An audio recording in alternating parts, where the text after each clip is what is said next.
మాదాపూర్లో interview JEE, interview neat ఎలా ఉంటుంది ఏంటి అని ఆ రోజు సో ఎందుకో క్యాబ్లో వెళ్ళాం. జనరల్గా మోస్ట్లీ ఓన్ వెహికల్ నా కార్లోనే వెళ్తూ ఉంటాను ఎక్కడికన్నా విజిట్ చేయాలి ఏదన్నా కానీ. సో ఆ రోజు అన్ఫార్చునేట్లీ నేను ఒకరోజు సో ఇది జరిగి ఒక 3 months అవుతుంది.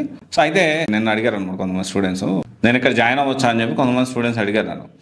సో అయితే సరే మాదాపూర్లో సో కొన్ని ఇన్స్టిట్యూట్స్ పేరు చెప్పి జాయిన్ అవ్వచ్చా అని అడిగారు. సో దానికి సంబంధించి ఇప్పుడు మాట్లాడుతున్నా.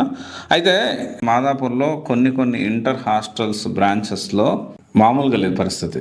ఒకసారి దాన్ని రైడ్ చేస్తే తెలుస్తుంది.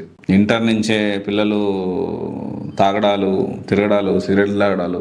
ఒక స్టూడెంట్ ఆ రోజు నేను విధంగా వెళ్తే ఒక స్టూడెంట్ నాకు ఇన్ఫామ్ చేశాడు, తమ్ముడు నీ పేరేం చెప్పంటే వద్దన్నా, మీకు కావాలంటే రైడ్ చేయండి దొరికిపోతారు అందరూ.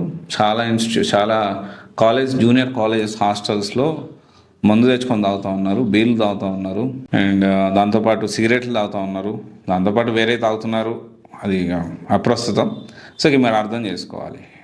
జనరల్గా యాజ్ పర్ గవర్నమెంట్ అయినా కానీ 21 సంవత్సరం కంటే చిన్నపిల్లలకి మద్యం అమ్మకూడదు. కానీ ఇక్కడ ఈరోజు రేపు జస్ట్ అటు బయట నుంచండి కొన్ని ప్లేసెస్లో 7th class 8th class 9th class పిల్లలు కూడా సిగరెట్లు తాగుతున్నారు, మందు తాగుతున్నారు. అంటే చాలా కామన్ అయిపోయింది. నేను ఇక్కడ తప్పు మందు తాగడం తప్ప గొప్ప అని నేను ఇక్కడ చెప్పట్లేదు, కానీ అంత చిన్నపిల్లలు తాగడం అనేది తప్పు అంటున్నాను. చాలా తప్పది. సో అందుకనే ఇదొకటే కాదు, వేరే కూడా చాలా జరుగుతూ ఉన్నాయి, అరాచకాలు జరుగుతూ ఉన్నాయి. అందుకనే మీరు ఎక్కడ మాదాపూర్లో ఇంటర్వ్యూ జేఈ కానీ ఇంటర్వ్యూ నీట్ కానీ అబ్బా బ్రహ్మాండమైన బ్రాండు చూసి జాయిన్ అయిపోతా అనుకోవద్దు.